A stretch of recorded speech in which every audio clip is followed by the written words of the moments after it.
The Snail and the Whale by Julia Donaldson, pictures by Axel Scheffler. The Snail and the Whale. This is a tale of a tiny snail and a great big gray-blue humpback whale. This is a rock as black as soot, and this is a snail with an itchy foot.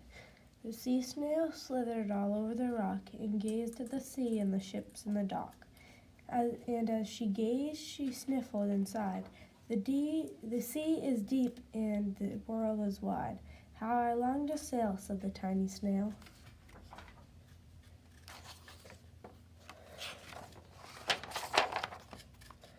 These are the other snails in the flock, who all stuck tight to the smooth black rock, and said to the snail with the itchy foot, "Be quiet, don't wiggle, sit still, stay put." But the tiny sea snail sniffed and sighed, then cried, "I've got it, I'll hitch a ride." This is the trail of the tiny snail, a silvery tail that looped and curled, and said, "Ride wanted around the world."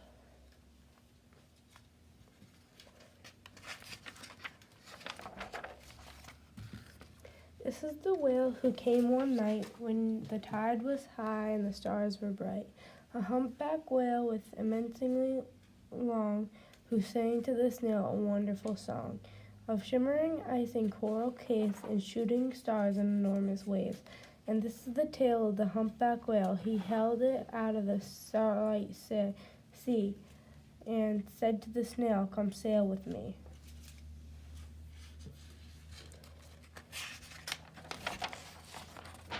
This is the sea, so wild and free, that carried the whale and the snail on his tail to the towering icebergs and far-off lands.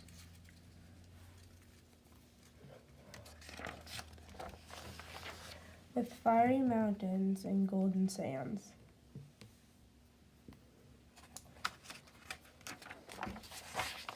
These are the waves that arched and crashed, that foamed, frolicked, and sprayed and splashed the tiny snail on the tail of the whale.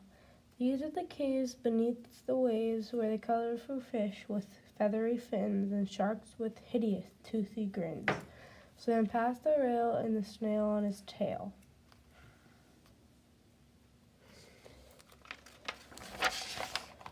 This is the sky so vast and high, sometimes sunny and blue and warm, sometimes filled with a thunderstorm, with zigzag lightning and flashing and frightening the tiny snail on the tail of the whale.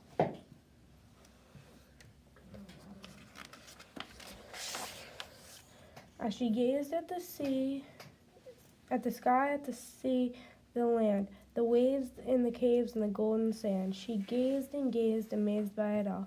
She said to the whale, "I feel so small."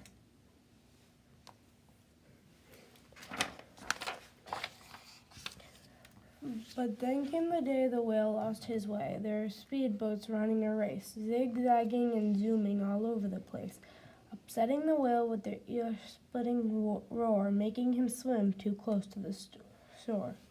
This is the tide slipping the way.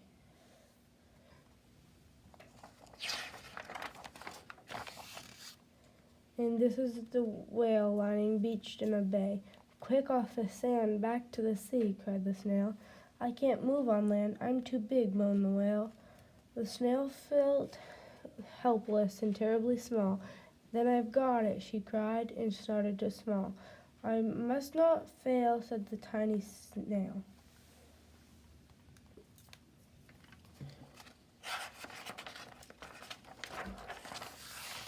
This is the bell in the school in the bay, ringing the children in from their play. This is the teacher holding her chalk, telling the class, "Sit straight, don't talk." This is the board as black as soot, and this is the snail with the itchy foot. "A snail, a snail," the teacher turns pale. "Look," says the children, "it's leaving a trail." This is the trail of the tiny snail, a silvery trail saying, "Save the whale."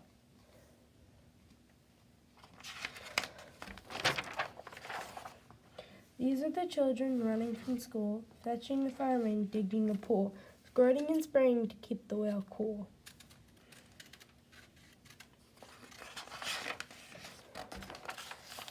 This is the tide coming into the bay, and these are the villagers shouting hooray. The whale and the snail traveled safely away.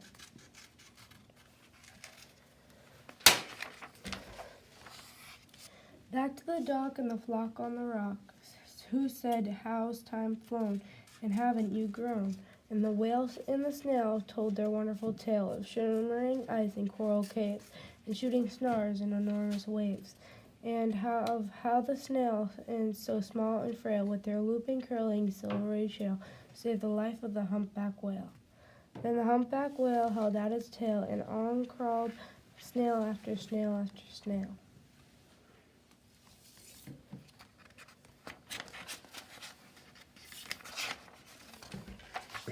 And they sang to the sea as they all set sail on the tail of the gray-blue humpback whale.